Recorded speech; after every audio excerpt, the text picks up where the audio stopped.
Salut! Astăzi vă voi învăța cum să vă faceți la Photoshop numele în efect. Duceți la File, New, creați pagina, la Blush Tool, alegeți fonul, eu îl voi alege negru, iar voi care doriți. După aia, ca să scriem textul, la fel vă alegeți culoarea, eu voi alege albă. Ok.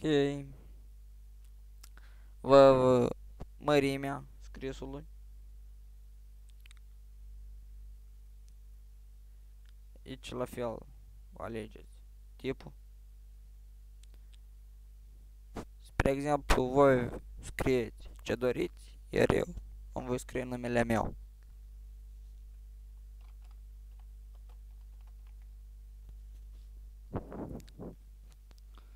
Așa.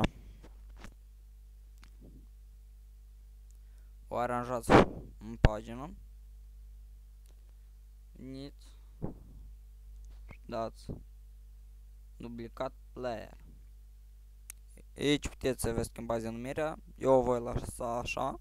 Iar voi dacă doriți, o schimbați. Dați ok. Din nou. Nu scrie copii, dar ne scrie numai Radu. Sau la voi. Depinde ce denumire o să-i dați.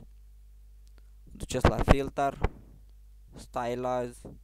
End. Dați ok. Ok. După aia, ținând pe tasta Control, apăsați F.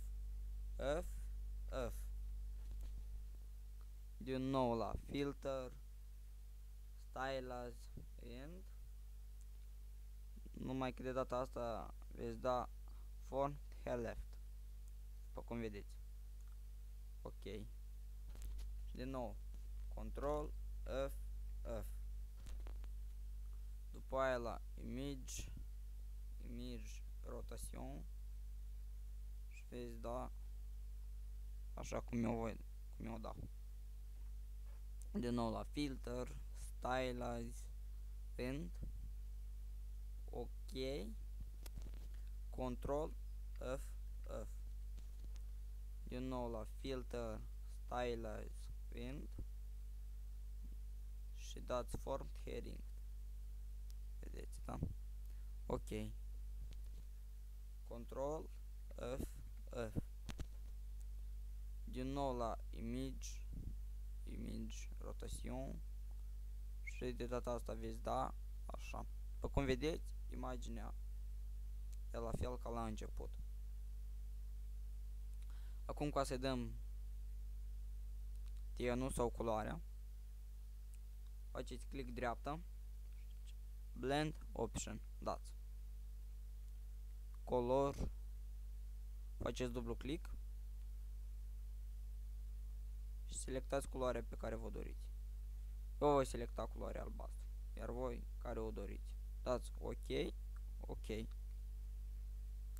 Acum ca să o salvați, pentru cei care nu știu, la File, Save for Web Decisive, faceți click, după aia la Save și o salvați.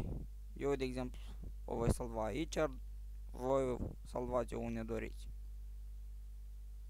Save.